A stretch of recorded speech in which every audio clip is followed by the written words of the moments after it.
Yeah.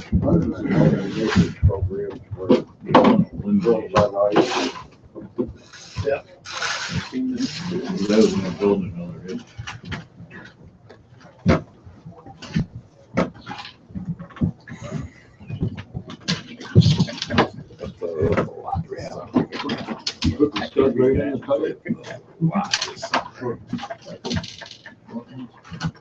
I got pain.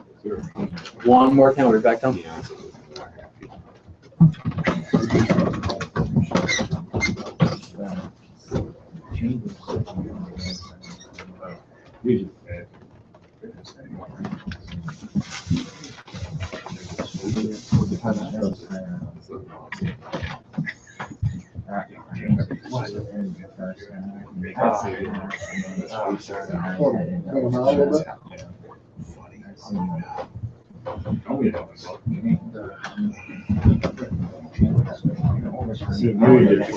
Well,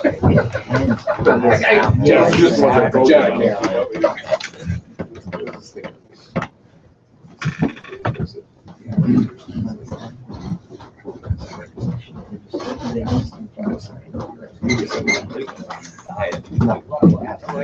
This one this year. No, I do. Yeah.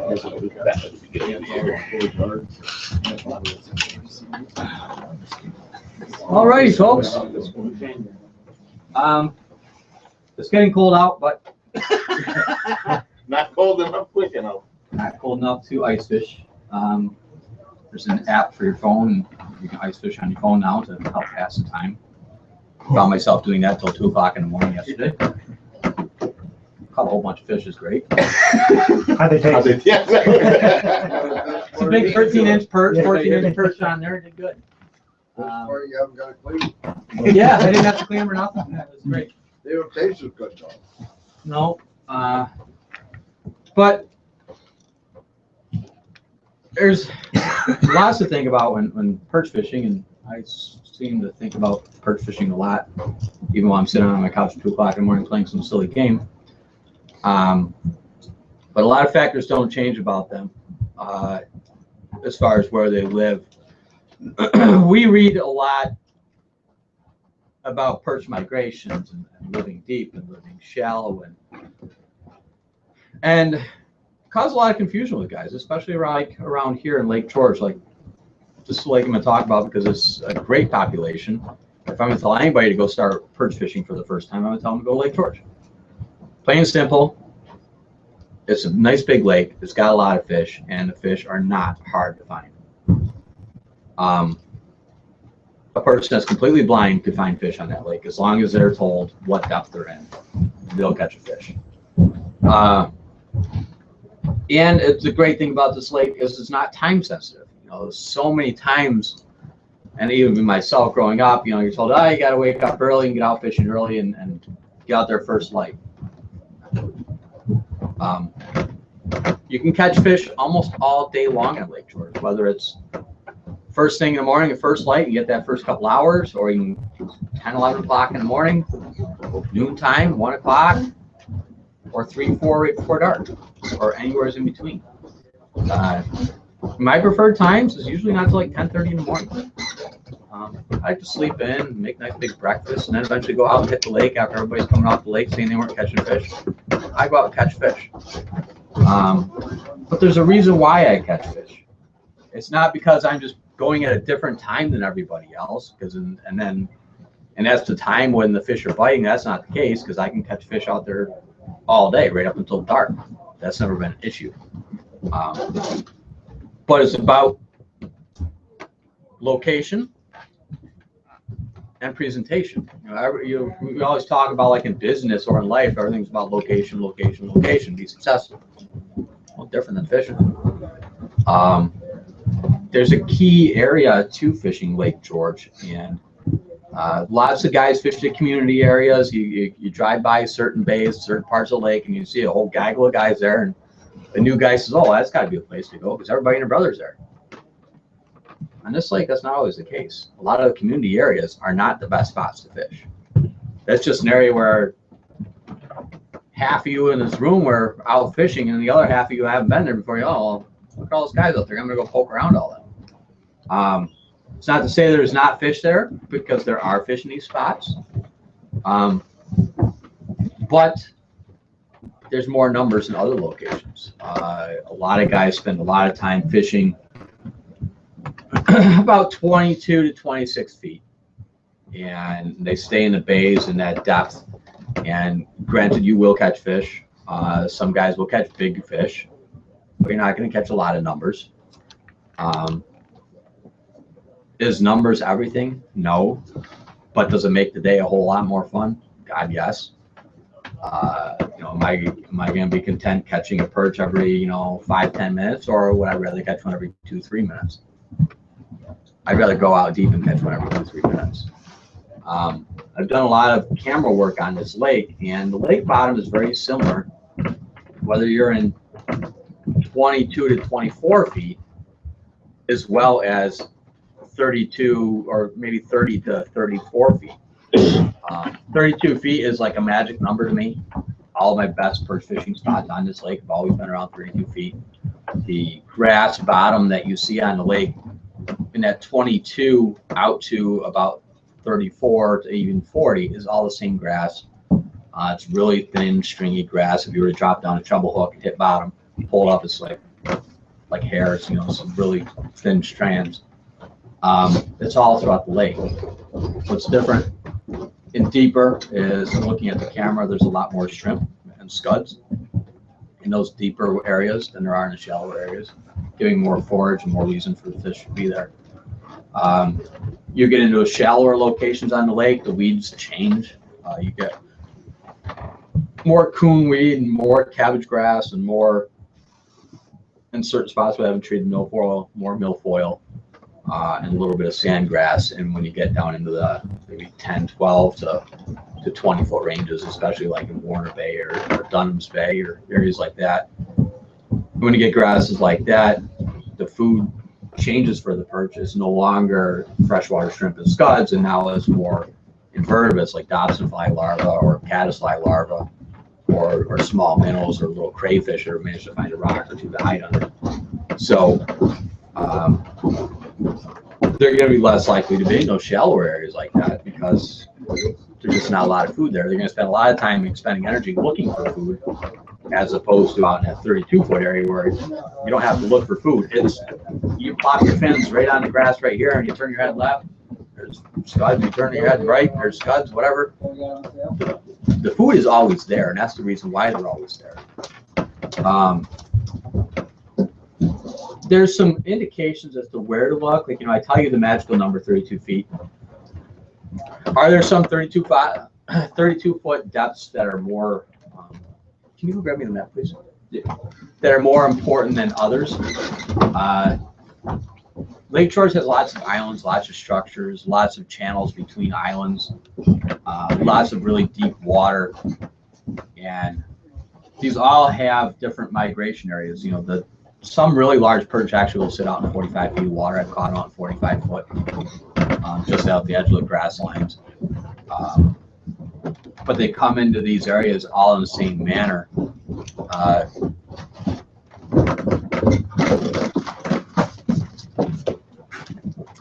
Like on, I'll show you guys this up a little bit. There's parts of this lake where you got like an island or something like that, and you got a little funnel between the shore and the island, and the fish will follow in these areas. So some of you guys can't see the contour lines, but right here, wrong side of the lake. So over in here, you got like Long Island, for example, right? And you see the water column is darker here, right? It's indicating a lot deeper. And then you can see it's starting to get white in here. This is like a shallow water island here, a little sunken point.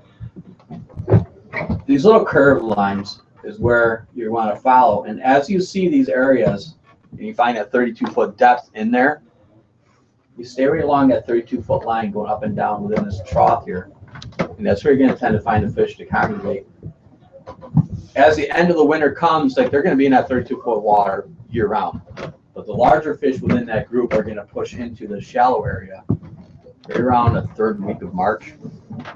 Sometimes the second week of March, they're going to stay in there about April. You look for those little funnel points here, or like here in Catskill Bay, it's kind of all pretty much the same. There's no major changes in depth.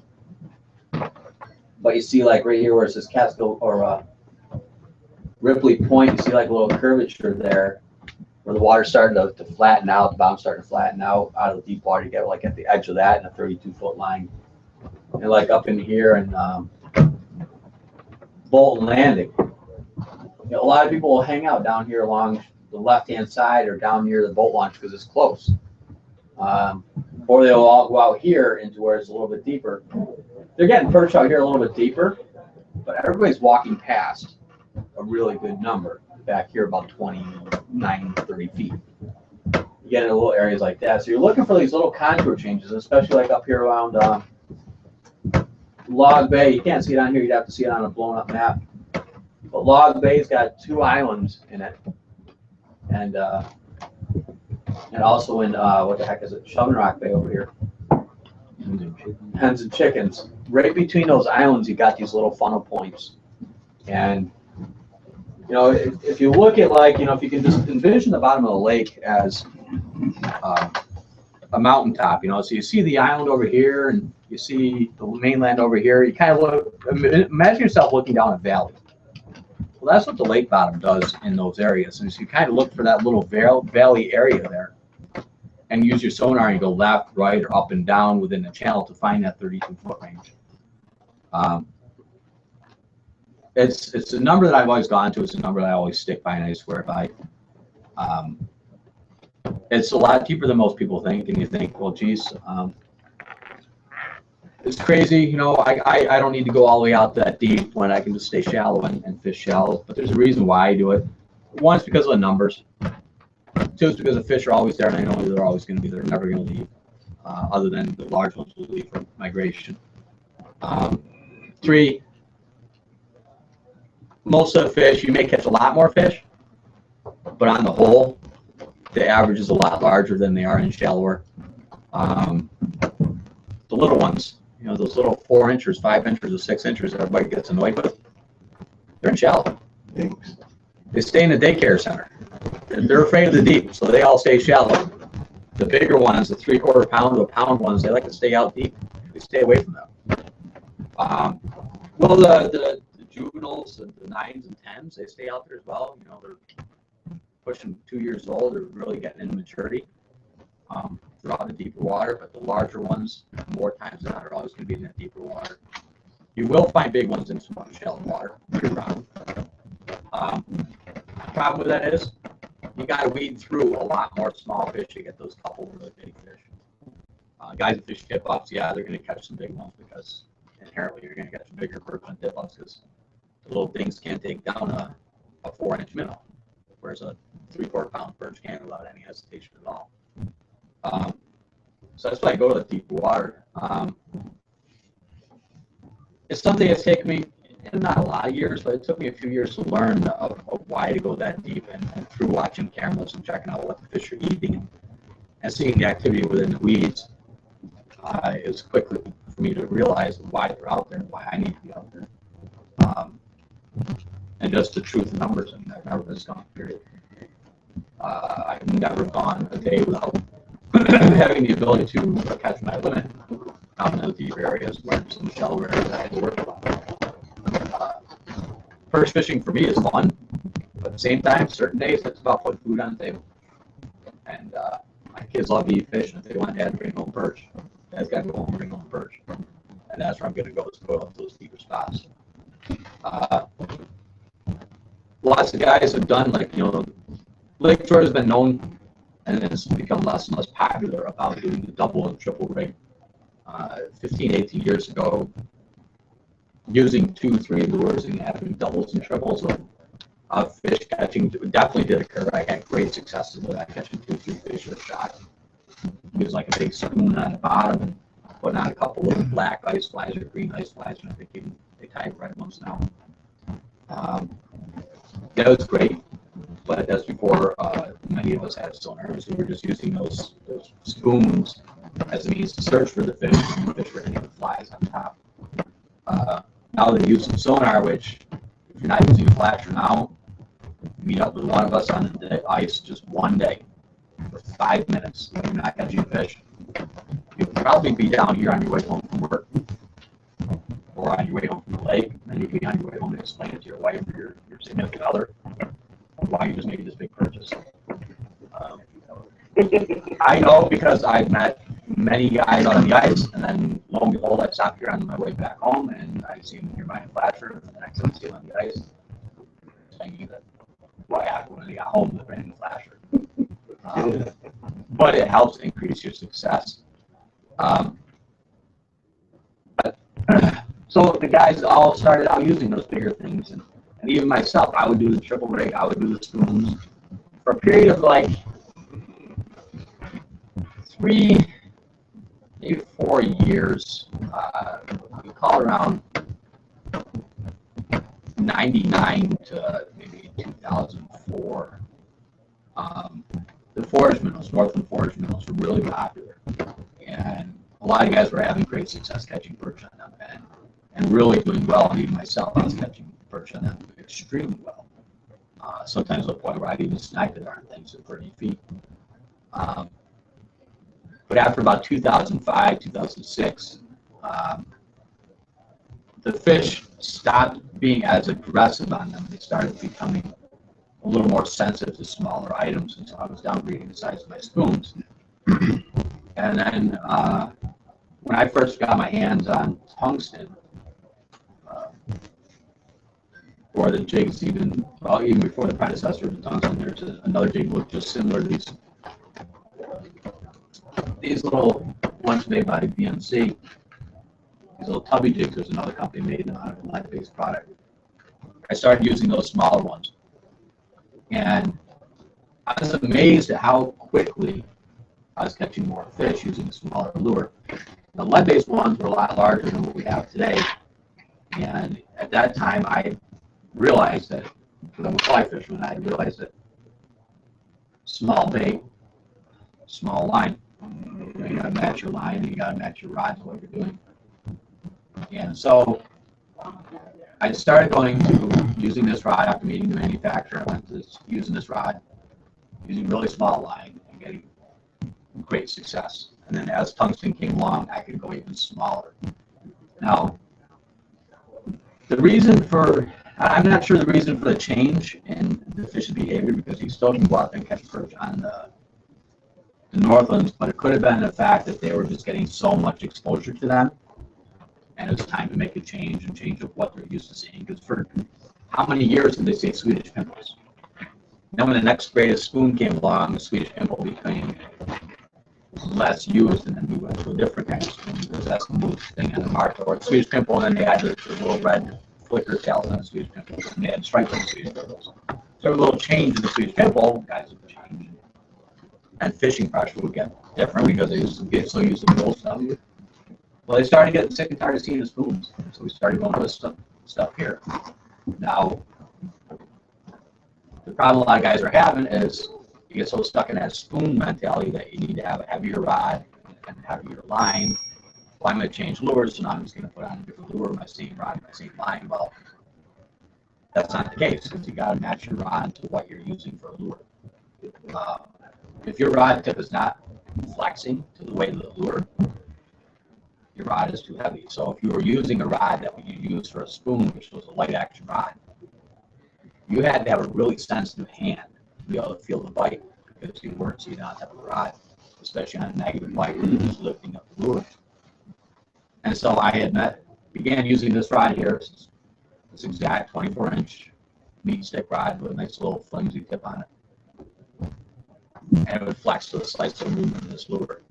And so I started out with 4-pound line, and 4-pound line, it was good. It gave me a nice tight line, but it would spin a lot on me. And then I got down to 2 or 3 and then 2-pound line.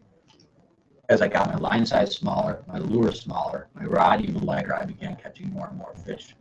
Because even on the most sensitive of days where they just gently nibble or lift your lure, you would make a significant hook set. You just catch a fish where otherwise you wouldn't even know they even existed.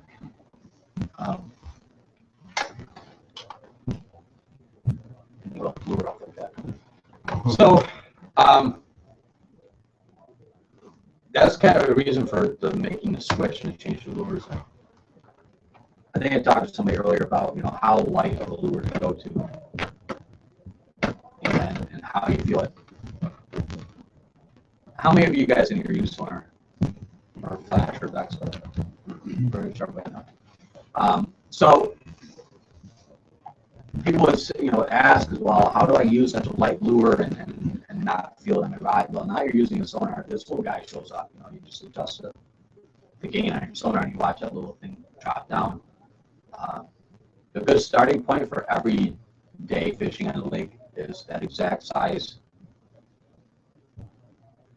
little tungsten. That will get you by on most every fishing occasion. But eventually, at some point in time, you're going to notice that I'm getting a hit, but I can't hook up, or I'm seeing the rod move and I can't hook up. You need to actually change. This is the next size down, but I actually go smaller than that. You can see how light this rod tip is. If I try to stay still, you can see how that rod tip flexes just a little bit with the weight of that lure. You want to go down to something smaller like that, but as you go down smaller, you want to get even more and more sensitive rods that can see the slightest movement. Because on those days where the fish just are not hitting as strong as you would like, you need something that's going to bend to the slice or movement of the lure. So like this rod here, that's even lighter than the other ones. So now that I'm downgrading sizes of the lures, I've noticed the perch will even get even more finicky, and I can downgrade even further, and I get into something like this rod here, and I'm still connecting with fish. So the fish are there. The fish are very active, but it's now a matter of you adapting to the environment, it's adapting to the fish's changes. Where they're going and what they're going to feed on next, right now is the big thing is small lures, small presentations, and you're going to have great success in Lake George. Are things going to change? Maybe. If you do find yourself just having a rough day and the fish are so used to seeing these functions, don't be afraid to go back to the old days and put on like this kind of looks like a cast master. Put on a spoon and give that a go and drop on 3-4 maggots on the bottom of that, mousies on the bottom of that, and see if they've made a change and they want something a little more aggressive and a little larger. Never get rid of your old lures, always keep them handy because you don't know if the tide is going to turn and they're going to want something different. Right now the trend is smaller, lighter, more sensitive. And the other tip is one of the buying rods. I have great success with the rods I use, and because of the sensitivity of them, and that's all I'm going to really recommend. These rods are, for all intents and purposes, extremely similar, right? This one's like super light, so it's a very little rod. This is a little bit heavier, and this one is the lightest yet. You can see like the tip of the guide on this one here. It's got that little claw. Well, that little claw again adds a little more weight to the tip, and just adding more weight to your presentation. This one here and this one here has got just a single-footed guide. They give you a lot more flexibility, a lot more sensitivity. So when selecting the rod, especially if you're going to go down this low, you got to pick something like within this category here. Something like this is a light action rod. You can see, it's a heavy rod. This is more for your spoon. It takes a lot of tension to move that. The other ones, they just wiggle on their own, and you just breathe on it and it's moving. And this is the kind of rod that most guys were using, if not significantly heavier than this. Most guys were using rods like this, even myself. But this is like more of a spoon rod. And if you guys aren't using something like this, and it's new, this Fenwick here is an absolutely great rod. It's got a nice light tip on it. And as you're bending it, you're seeing a lot of movement here and it's staying fairly rigid back along this third guide here. That's about the sensitivity you want. This one here, you're gonna move it all the way down to the fourth guide before it really starts to stiffen up. So you're gonna see a whole lot of movement on that lure. You're gonna see that rod tip lift up when you're holding it that still, indicating a really light bite. You're gonna see that slight movement down if you're able to hold your hand steady, and which for me that's almost impossible, but you're gonna notice that slight movement down. This one here is great. You're gonna really detect a good movement down, and this is a kind of versatile rod. You can use a small spoon with it, or you can use a larger tungsten and be just successful. But you see how it's very loose here and that stiffens up here, so it gives you a lot more backbone in this part of the rod. It's all stuff that's worked, tried and true.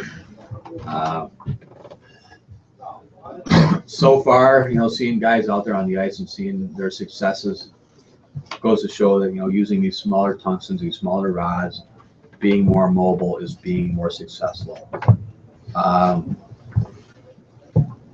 In this room, do all of you guys move around quite a bit, or do you like to just drill, a few holes and hang out in there? At least 100 holes in that. Huh? At least 100 holes in that. That's moving around a lot. Everybody else, just a couple holes, you do, 15, 20 holes, and you put up tip ups. If you're out fishing perch, be mobile. If you put up a tip up, you're dropping anchor. Now you're in base camp. This is where you're going to live for the day. The key to finding perch is being extremely mobile. You get out to this depth range, 32 feet, maybe 30.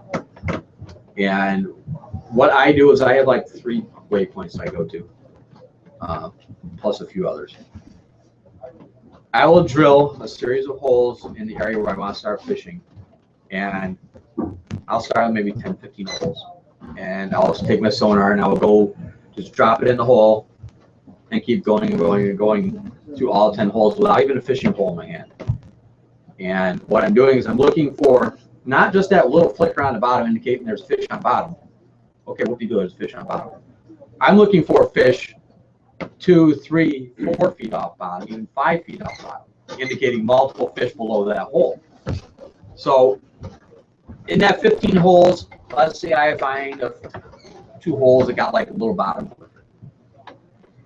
And then I go through all the rest of them and I got nothing. So I might go back to the 2 holes with just a little bit of bottom flicker and see if any fish respond and see how many fish come in. So if I drop the lure down and I begin to see 2, 3, 4 fish come in the screen within the first minute, then I know I'm going to maybe start there.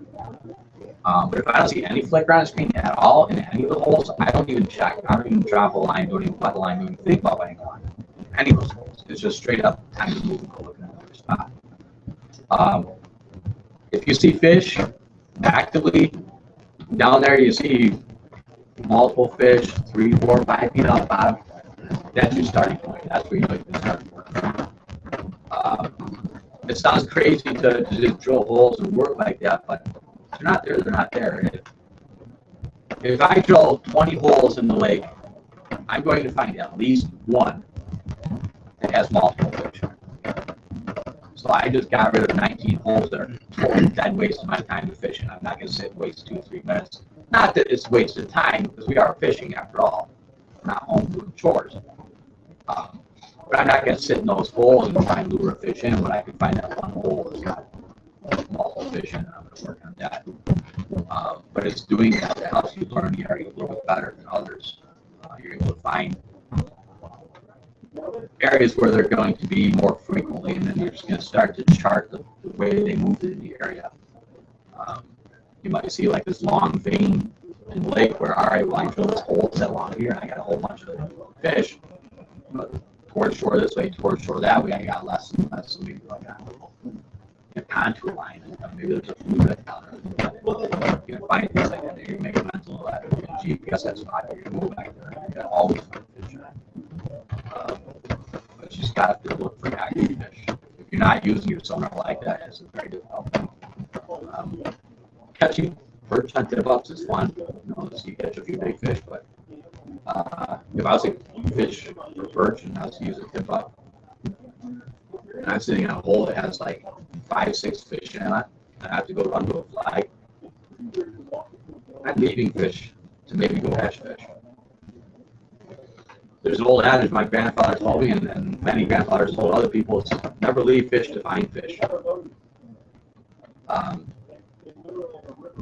And I don't mean like leave small fish to find fish. Of course you leave small fish to find fish, but never leave quality fish to find fish. So if you're actively catching, I gotta stop actively catching to go chase a tip up, which in my case is more likely than not would have dropped a stupid bellow. I got wet cold hands, and I'd rather have wet cold hands than cold fish. So it's a little trick of mine. I only use tip ups now when fishing lake trout like rich or something like that. That's it. As far as fish goes, all about trying new spots and moving along. Any questions so far? Yeah. You were talking about a particular depth. Yeah. And basically, in that range between 30 to 45 feet, Yep. basically you're fishing mostly in stringy type weeds. Yeah. It's a sand grass. Yeah, it's fine. Yeah. Yeah. And basically that's where you find most of your studs and stuff. Exactly. Yeah. And you'd be amazed like how big Lake George is. It's incredible, absolutely amazing visibility at that depth. Well, Lake George to me is amazing. When I can catch largemouth bass east of the Mississippi and 50 feet of water, it's not too many boats in the Mississippi that I can catch bass for 50 feet of water. Oh yeah, a lot of the guys comment about how Lake George is entirely different for guys that are coming here to bass fish. Cassioon or Viking Lake. Yeah. You go over Cassioon is 30 feet. It breaks the mold, but the visibility in this lake is amazing. So at that depth, I dropped the lure down, and I had another friend of mine fishing a few holes away from me, and I turned my camera, and I could see his lure bouncing off in the distance, and I could see the fish following up and down, right? And we were like 25, 30 feet apart. And I was able to see his fish and his lure just fine. Have you ever tried piano wire on your tips with most of the jigs? No, Never tried it. no strike indicators, no nothing. Back in the 90s, basically in the early 90s, I started fishing with moose fishing. Yep. Of course, you didn't have these type of rods. Yeah. Back then. But yeah, and it's like, does basically the beginning concept of string bobbers, right? I haven't used string bobbers for perch. I just downgraded the sensitivity of the rod tip more and more. And have you seen the difference between a spinning rod and the new single reels in your presentation? This one here? Yeah. These ones, I tend to let the line off a lot smoother when you see your line twist. Would I see a difference in presentation? No, because in deeper water, I'm stretching my line before I get my line down there. I'm also a fly fisherman, and any fly fishermen out there worth their weight in gold, they stretch their tippets. And that's what I would be doing, is I stretch my line just like I would a tippet to get the curl out of it if I'm using a spinning rod. And this one, I mean, less have to do it, but I probably still would have to have it. Line twist, as long as you're stretching your line in your first drop, and you're always steadily keeping that rod tip moving, you shouldn't be running into an issue like It don't seem like he gets this down as quick as he can. Well, I want it, and I hate it. one key to getting your line down there a lot faster, look around like this, point down the hole, and just flicker it a little bit like that. Get the line down there a heck of a lot faster. But with the other one, Yeah, it takes a little bit. you said it so it did no backlash, you gotta like almost pull it off by hand. It's a learning curve for sure. The other thing is, like, if you would have a chance to sit and watch your lure just 6 feet below the ice, just drop it down the ice and watch it. You're going to see it spin. But you'll notice like a slight shaking of the line like this. You can see I'm just barely moving this rod tip, and this is all just coffee induced. But you will see that little movement will actually, because the lure always want to spin like this as the line's relaxing. But if you impart any movement in this, now you're trying to kick it like that, so you're actually forcing it to keep from untwisting. And then if you are able to, I don't have the physical ability to, if you're able to just completely hold your rod dead still, you'll notice that start to wind a little bit. It's just that slight bit of movement in the opposite direction of what it wants to do. You're going to reduce that twist and that spinning on you. But it's something you will learn by just, and with any lure, I recommend you just drop it down through the ice, you watch it, and you see what it's doing right below you. And that way you know exactly what this movement is doing. Right here, it's doing the same thing, 40 feet down, 30 feet down. My particular diving methods, I don't do things you see on TV here. I don't hold it like this. I don't hold it like this. You don't go like that. I just get comfortable out there. I just sit down. I sit like this. I don't have any other crazy method of holding it. I just sit, hold it, relax. I don't like to have my wrist in the equation. I don't like to have my elbow in the equation. Right here, nothing more than my fingertips. A little bit of coffee shake. You know, it's just a steady vibration. Is all I do. Get old, you get the natural shape. Yes, your digging motion is already imparted just by age, not just by coffee induced and stress. I'm fishing with 2 jig sticks. Yeah, so when you're moving like this, not only is that subtle vibration more of a natural movement, but you guys are all smart guys. You've seen bugs move in real life. Bugs don't jump like this. They don't hop. You know, so let's scud in a water town. You know, let's imagine we're putting this down. We got a little maggot on here. We're trying to get these. Shouldn't think, oh, geez, there's a scud there, and all of a sudden the scud's here, and the scud's like 3 feet up in the air. That's not normal. You know, or they go chasing that scud and just magically jump 3 feet off the bottom and went up. You know, it's a little more or less apt to chase after something better. You know, that's kind of that stuff. I'm not eating that. Do you find tying directly with an out of the loop not better? Oh God, yes. Yeah, versus a loop nut. Yeah, not movement, not placement on your jig is the key. Yeah, on these little jigs, you know, you got the eye's like right here, you know, and it's more pointing that way. If you tie on this jig and you have your line hanging straight up like this, the natural tendency once you put the weight on is for it to hang in a position more like this, you know, because the weight of the maggot or its body, whatever, it's actually causing it to weigh down. So what you do is you actually take your line and you pull it with the lure away from you, pull the line towards you, and lay your line across the tip of that hook. You're actually forcing the knot back in that direction. That'll counteract the weight of that, and that'll cause that to sit more horizontal in the water column. And you try that with any of your lures. Tie on the knot, you drop it down for the you know, thing back to sand by itself. You change that knot with placement, and that's going to make a difference. Now, let's say you're catching fish and you drop it down and catch a fish. And then you drop it back down again. Now you wait a little while longer, take a little bit longer to catch a fish. The difference between that first time you caught a fish and the second time you caught a fish, because the first time you caught the fish, the knot placement was correct. You had it in a nice angle and it sat right. Then if you didn't readjust the knot, you dropped it back down again. Now it's acting a little bit differently than you did seconds ago.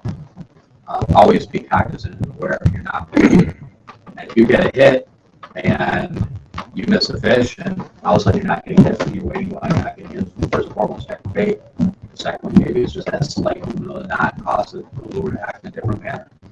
You got to realize to change that and drop back out again. You talk about what you like to tip your jigs with, what colors you like to use? I like to use just little Euro larva or spike for mousies. If I'm going to use a plastic at all, I'm going to use You like the vacuum plastics? Yeah, definitely. Scott makes a great product. I like the Lake George. This is a really good one. It's one of Tony's favorites. It's the Mackie plastic crawfish. And you hook it back by the tail and it claws out. Amazing way to hook. He's done good on the perch sitting right next to me where I wasn't using Mondays. Those crawfish are amazing. You just hook it through the tail. There's a little bit of meat to these, so these little tiny hooks you can actually thread them on the hook if you try it. Good enough. You ever super glue them? No. I can thread them on that little hook. I mean, I have bad eyes, but I still can see the thread on that little hook. Get on there. They make another one called a Jamie. They make another one called a Polly. The Jamie looks like a natural occurring shrimp. The main one looks like a shrimp. And those little microplastics are great. But right now, these little crawfish on the amazing perch. And all the sales, if you're not, if I'm using them, and they're not working, I like to start out with plastics. If they're not working right away, I go right back to the old natural spikes or mousies or wax or something like that. Not wax with zero hour. And they work just fine. But it's always start out with plastic and then I downgrade to old fashioned lightweight. Is there a certain way you like to hook the reel up on And the old willy-nilly place, I get it on there and I pack them on. I might put 3, 4, even 5 of them on it. Something like that. Usually hook them right on the end, the side, center. You can pile them on. So it's two wise? Usually they have those 2 wise. Yeah. Yeah, usually try and hook them in the end. Unless I'm in a hurry and I just hook them in any willy-nilly spot on them and they just cram on the hook. But usually just on the ends, just dangle off every which direction. And I kid you not, I'll put 4 of them on those little tiny lures. Do you use any flies besides your jigs? I haven't used flies in maybe 6, 7 years. I only do that on Lake Mountains in Vermont. That's a totally different animal. The fish over there perform totally different than they do in Lake George. But so far, just use lures, but I keep a full arsenal of all the spoons and all that other stuff just in case things are going to change and I have a reason to ride to change my different presentation. Fluorocarbon makes any difference? That's a good point. Fluorocarbon does. When I'm downgrading really, really small, I switch to a 2-pound fluorocarbon. With that comes a big risk. If you're catching a larger fish, it's 13, 14-inch perch, you have to change the way you set the hook. You can't do that bassmaster your hook set where you just rip on it. The fish doesn't come flying up because you're going to break your line every single time. It's more of a gradual, just a gentle lift, relying on a good sharp hook to set to bury yourself in the fish. But when you're using this, you got to get your drag set really light with that really light fluorocarbon. Other than that, I use Cortland ice and Berkeley ice lines. And the heaviest I'll go is 3-pound micro ice. But typically average the 2-pound Portland panel. That fluoro, the lighter lures and deeper water is really good because it helps you feel a lot more bites and gives you a lot more sensitivity. But you just have to be aware that you're going to have to be super sensitive about how you set the rod and how you have your drag set. And if you break a whole lure off, don't just blame it on bad line. You need to make a change with the rod, the guide, the drag of your hook set. It's not as much the line as about how you're performing with that reaction, but the use of the fluorocarbons is really beneficial. Any other questions? What do you prefer for a camera? I'm a market for a camera. I actually use the AquaView Micro. This was the XL DVR. I use the little 5-inch micro camera and record everything I do. I like that as opposed to bigger, bulky 7-8-inch monitor like Markham or Vexlar. I like that one because it's, well, it's a whole lot bigger than my phone, and I can stuff it in my pocket and I can walk around with it. I looked there and you pointing out that can. Yeah. I don't have any, so I don't know what's going on. Do you have a flasher right now? Yeah, I use one. Okay. And are you going to see? Cameras are good. They're multi-purpose tool. Are you looking to use it more as an item to watch fish and catch fish, or as to hopefully learn things about the environment? I'm basically watching like something like what the cheap fishes that they actually do when I hunt. Yeah. So I'm traveling or using the Okay. Yeah, that would be great for that. You know, once you get set up in position, they're great for sight fishing. And then you can be out using your brands to hunt around and locate fish. Just like channel. Yeah. Yeah, I can show you a couple of cameras out there, but right now I just like the little one. It's handy. I mean, the actual camera itself is the size of an acorn. Yeah, I can put it in my pocket and carry everything. Because I carry enough gear as it is, and so I don't get Yeah, that's pretty cool. I got gator. Yeah. Your question back there? What about sense? Scents, like smells? No. Oh, none of that? No, go. Definitely not this, the smelt right that Rich and I used for fishing Lakers. First didn't seem to respond well to that. I tried that a couple times and we're overly fond of that whole idea. I seem to have some luck with some of the gulps. There's like a gulp that, what the heck's it called? Gulp Shiner, I think it is. It's a marinade. If anything, I would use that. I know it works. I just don't use it. It's like a Gulp Shiner or something like that. I think we have the garlic here, but yeah, something like that. I really tungsten jigs or especially your spoons work really well. Especially in areas where they are heavily reliant upon a diet of minnows. Lake George, where they have a diet of mostly scuds and shrimp and things like that, it's not going to be a major benefit. But in like a sandy bottom place like Onai Lake or a couple of lakes south of here, where the fish are roaming sandy bottoms looking for bloodworms and things like that, I'll use that. A couple of them who are looking for minnows, I'll use more of a gulp marinade. Any other questions? When you use your flasher, Yeah. okay, you use your zoom feature a lot. Oh yeah. Yeah.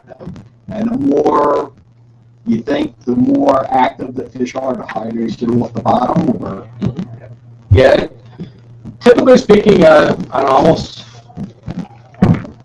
most of the occasions are going to be within that bottom 6 feet.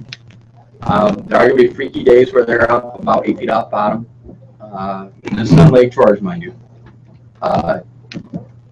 But most of the business is conducted in that bottom 5 feet, even 6 feet.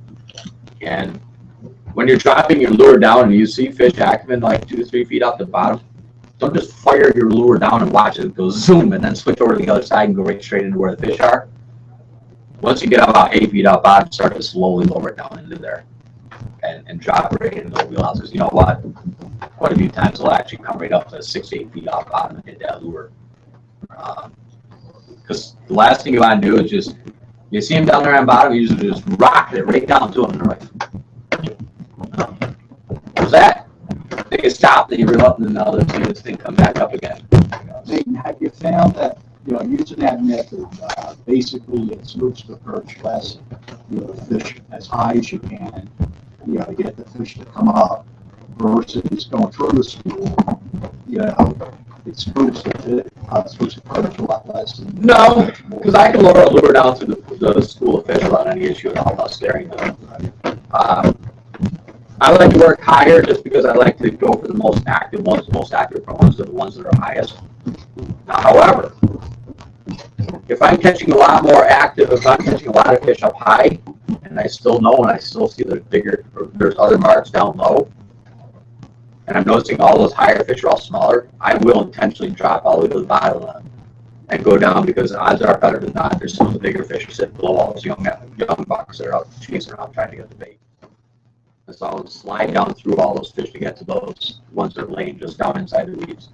You change, not so much tactics, but let's say, you got smaller fish on top, okay? And a lot of times with perch, you might have smaller fish and bigger fish. Mm-hmm. And do you go to a bigger lure or anything sometimes to get more bigger perch? No. So you just change tactics and get that. Because that lure, small fish is hitting that lure right now, I already know the fish are interested in that color. So size of the fish doesn't care about the type of lure I'm dropping out. Once I found out what they're eating, I'm going to use that same lure to catch all of different sizes. But I will intentionally try and work my way down through those smaller fish to get to the bigger ones. That's if I know there are big ones below them. Let's say, you're catching a whole bunch of smaller fish because you're working out the top, and you accidentally slide down, or you potentially slide down a little bit below, and then you catch just a fairly decent sized fish, or even a bigger one. Well, now I know the bigger one's there, I will stay there. But if I don't catch something that's a little bit bigger after getting down through those ones, I will move left or right or north or south, whatever, to get away from that hole just a little bit, and see if the sizing of the fish has changed a little bit in any degree. Then once I know some change in sizing, then I'll fish somewhere else. If fishing below those active ones didn't help. Favorite color tungsten jig I like, George? Or two? This. And Our chartreuse was orange. that's orange, white, and this. White and pink. White and pink. Those two are phenomenal. White and pink, or white and red. This one here has got a little red head to it, gray stripes. I don't know if those have always been good. The blue white, I don't know. I've had some good luck with them. But I also have every single color selection available, so. And you like the you get more hookups with the system before you hooks on those jigs versus, in other words, those have a 60-degree hookup. So Yeah. what happens is that when the perch comes in, you get a better hookup on that. Yeah.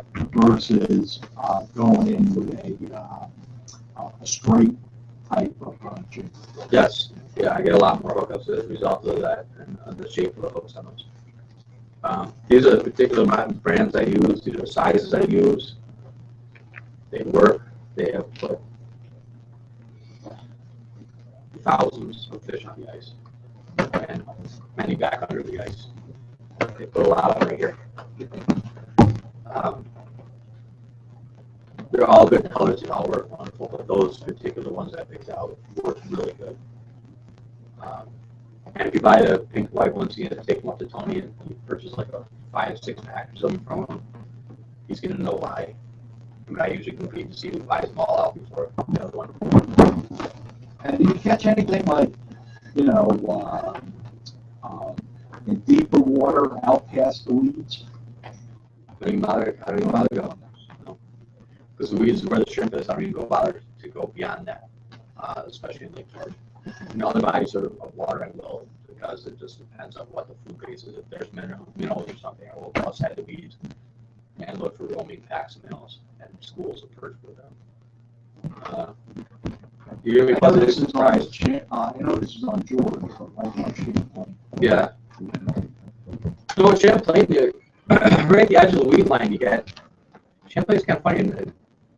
You get a lot of bluegill and crappie inside the weed lines. As you break out and get out through the edges of the weed lines, and the weeds sort of start to thin out a little bit, then you get into more perch.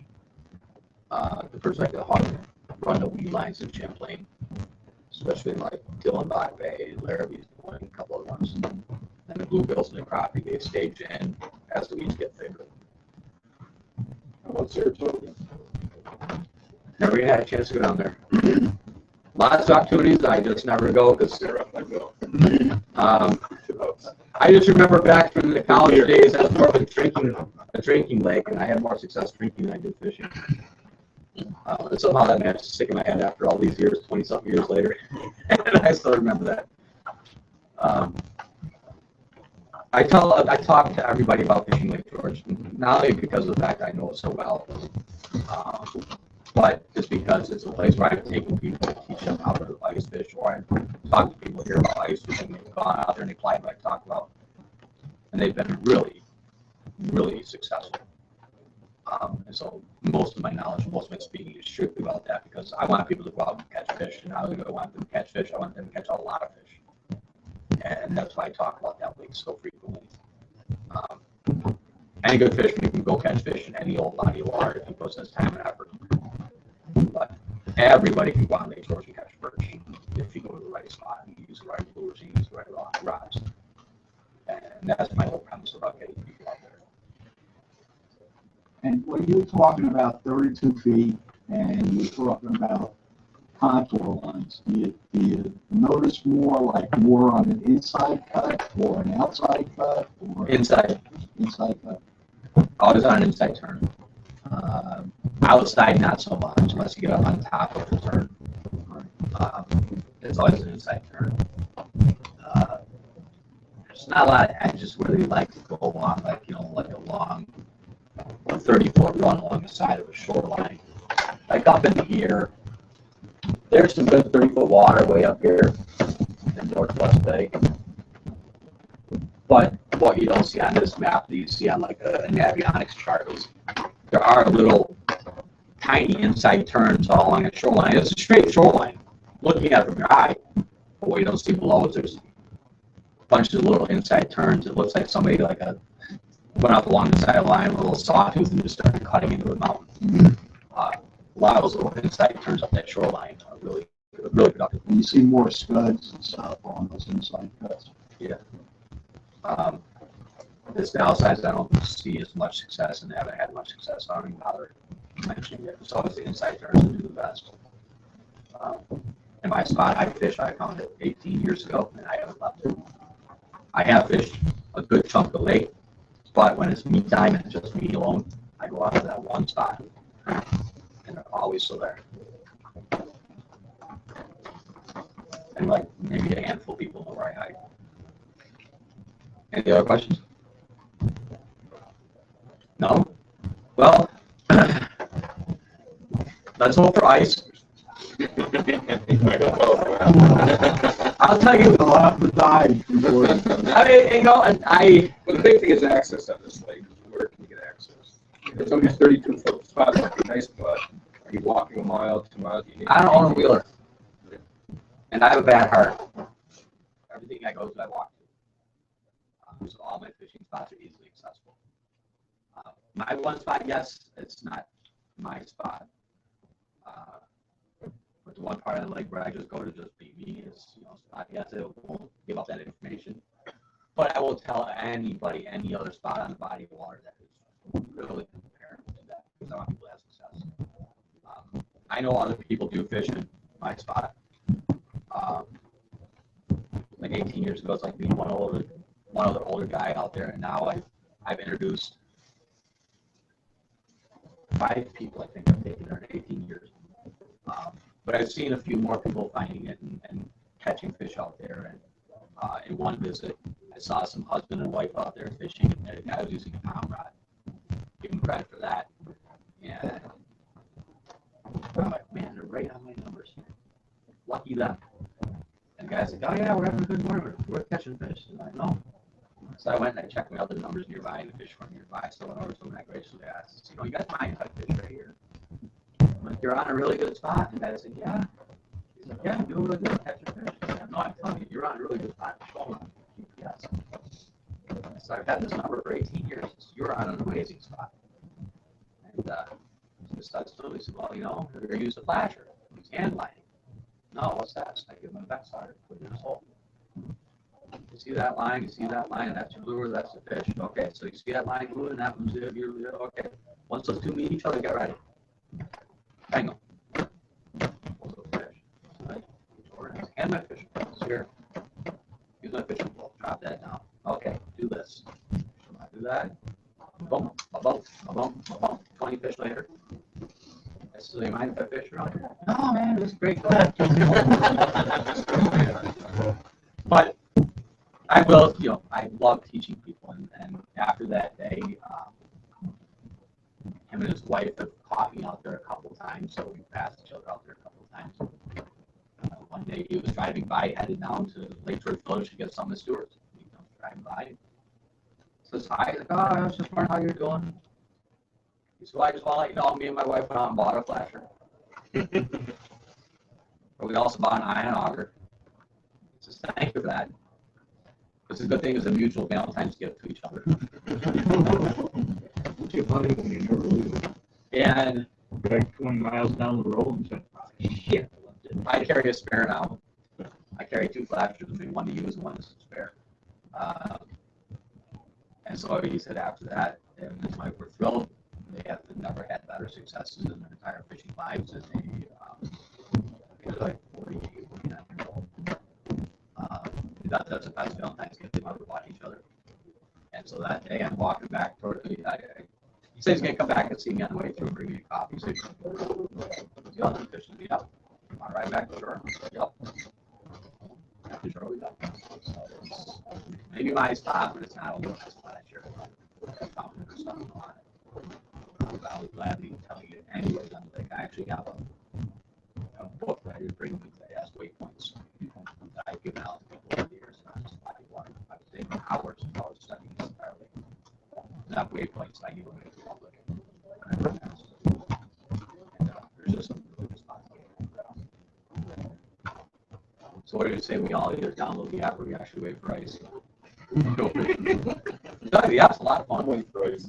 Yeah. One question is that I noticed that I don't know if it's just me or I fish for perch. I've seen a decline in large 10-inch perch.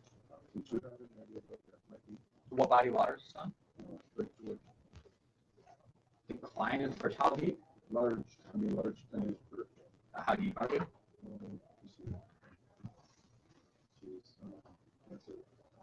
I'm not sure.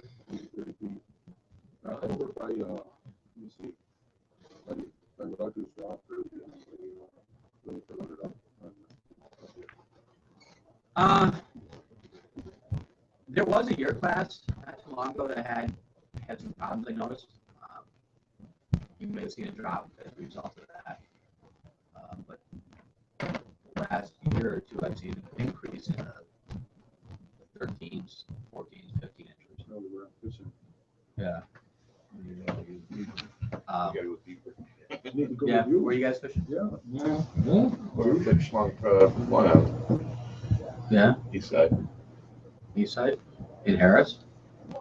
almost out past the point.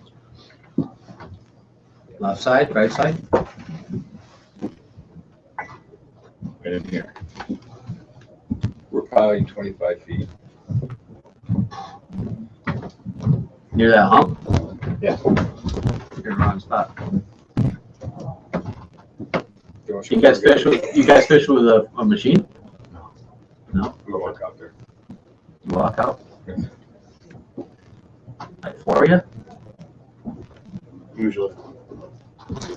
Yeah, you guys been fishing in the wrong spot for a while.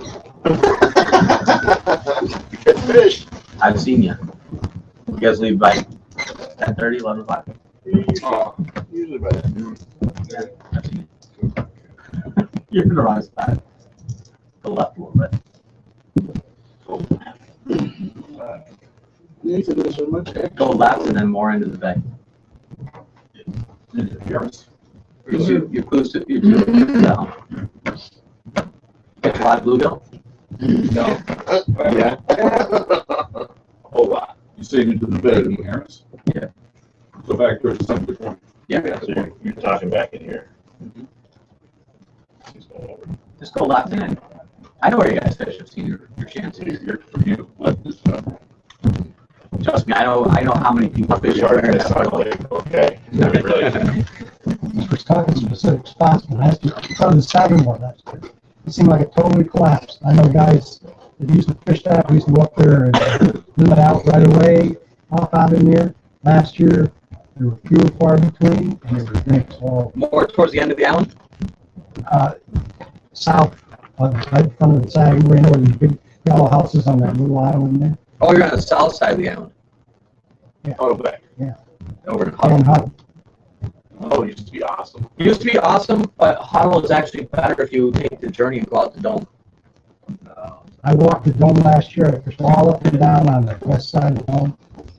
Dome was 2 years ago, I found it. North side of dome, if you're on the north side of dome, you're looking down the lake and you see top of the little golf course. Once that island blocks your view of the top of the little golf course, you're on an extremely good spot. A lot of Lakers in there, though. You ready for that? They do come in there, but there's some good turns. There's some good structure right on that part of We take good a year. that hump. But what the difference is with Huddle is it's always had a large number of smaller fish in it. What is majorly void of any significant contour changes or significant changes in depth. It's very uniform and bland. Try the other side of the island, over in the other side of the bridge, up in there, and go halfway out and all the good stuff, you know. I did that. The biggest, And that 30-foot range was better than you shot. Yeah. the biggest decline in perch that I've seen in local boats. Say what? North side of Dome I Island, attribute to, there's a ridiculous amount. I attribute that to the weeds, them killing the weeds and taking out the weeds. Yeah. And also that, like, that spot out by Dome Island, that's probably only a mile and a half walk from either shore. It's not that bad of a walk. It's 30 foot. Yeah, the one crack on the east side that goes out there. That guy fall through one day, just got in a perch, I hear this guy's I flip over and I look and I go, oh, shit. At the end of the 90s, I drove my truck up to that crack. I parked at the crack and I walked the rest of the way out the dome. But anyway, it's nice. It's still a long walk. Had to throw him a rope. And I wanted me to call the emergency squad. Yeah. He walked off. Usually the water kind of freeze late there, right up. Oh, out by Dome? Yeah, Yeah. you gotta be careful. Right? Yeah, you wait. That's going to be one of the last spots to freeze in there because that gets a heavy amount of wind. Like not this year. Yeah, like there, this year, you might be doing that in a canoe. That's really good spots. Even down here in the village, it seems odd that there's some good spots, but there's some good depths right along the, oh geez, what the heck's the name of that restaurant? Right behind the courthouse, the old county courthouse. Town courthouse, right along that shoreline is a good spot. There's some good contours there. Across the lake by the Waka House, or whatever it's pronounced. Near their property on the other side, like there's a couple good spots for perch as well.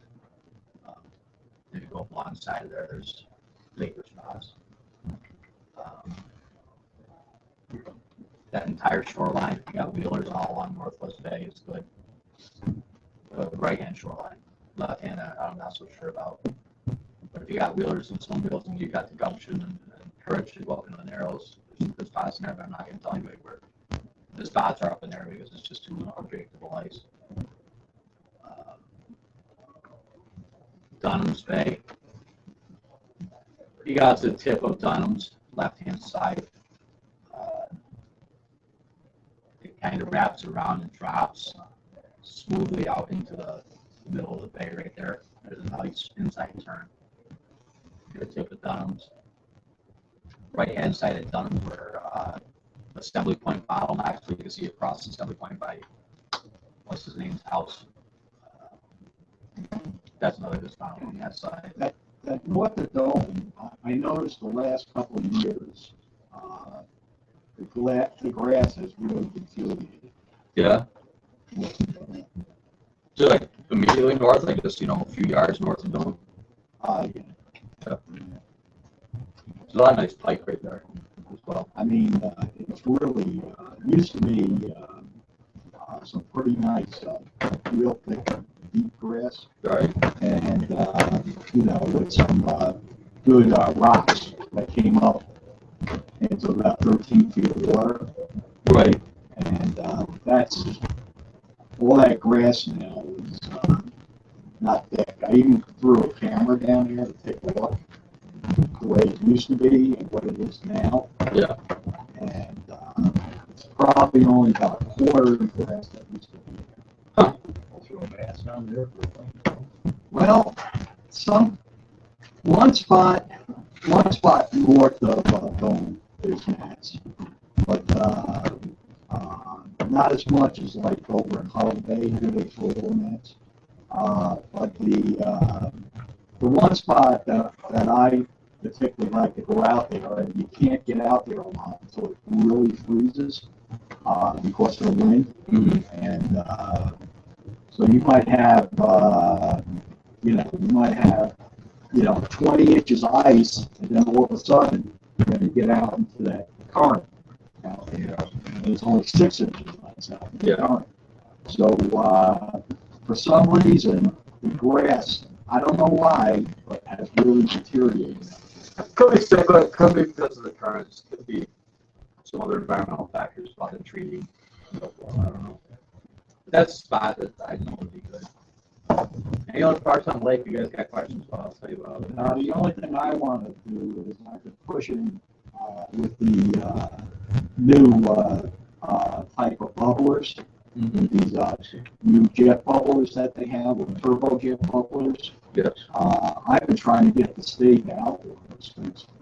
You'll never get it, but yeah. I mean, it makes it hard for other guys like us who want to have access to a lake. We don't own the shore. Everybody else went out with me. They were late. It's Right through it. it's hard to have them in the lake.